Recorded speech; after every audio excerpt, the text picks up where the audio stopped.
saya nggak pernah diintimidasi sama siapapun, ya. Saya nggak pernah diintimidasi karena saya kira saya cukup profesional menangani suatu kasus, ya.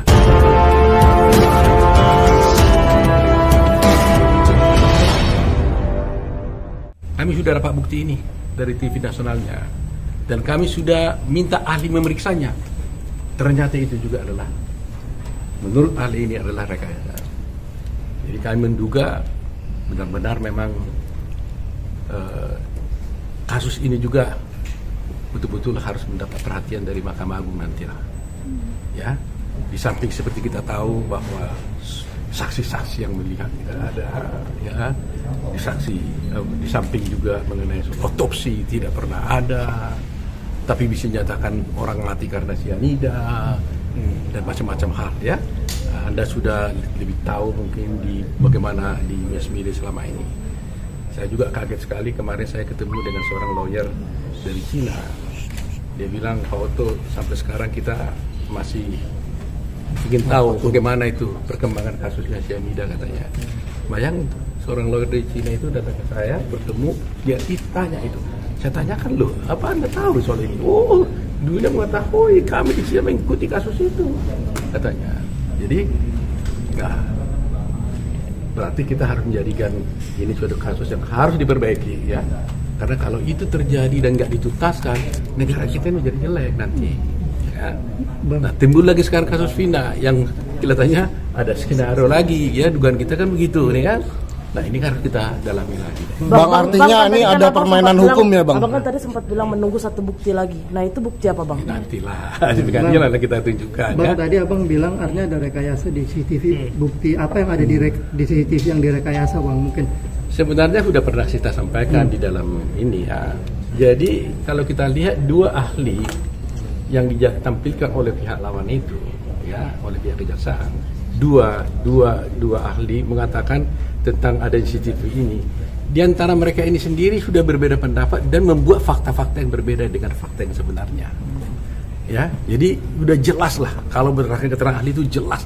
Nanti di persidangan di PK-nya nanti kan kita kan terbuka. Jessica kan akan dipanggil juga nanti kan.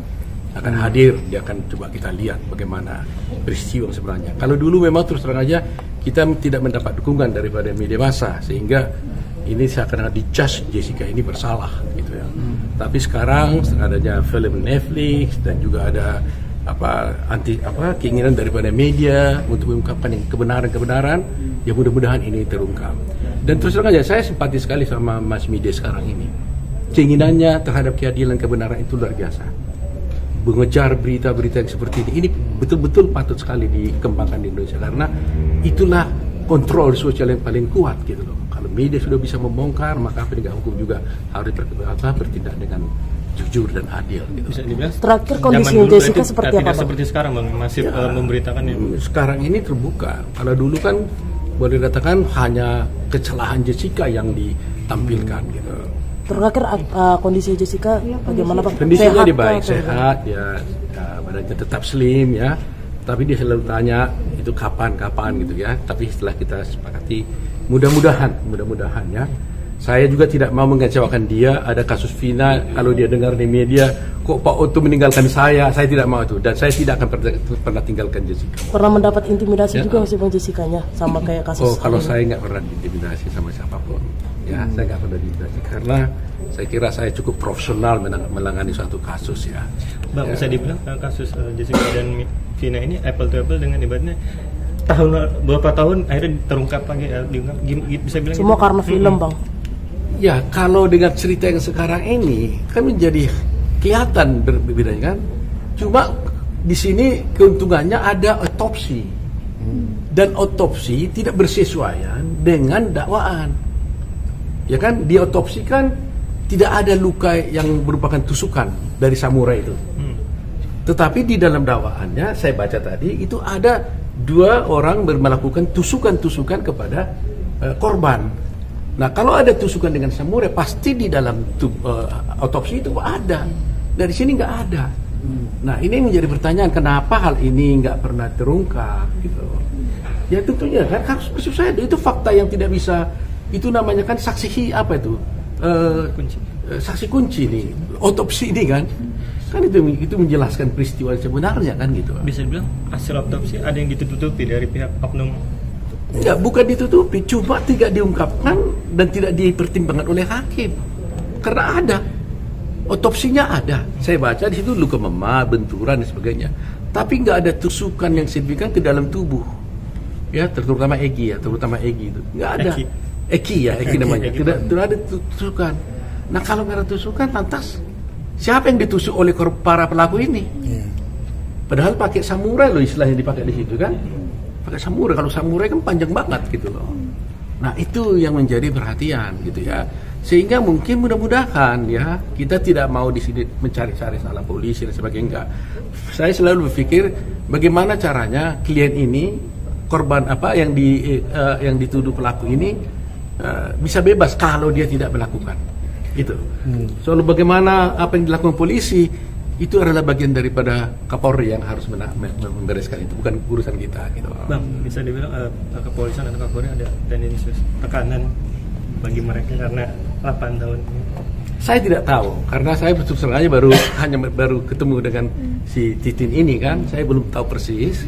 Saya hanya baca sebagian, tapi saya meyakini bahwa dari dakwaan yang saya baca tadi itu dari peristiwa awal saja, ya saya katakan itu ada 11 yang didakwa melakukan suatu perbuatan.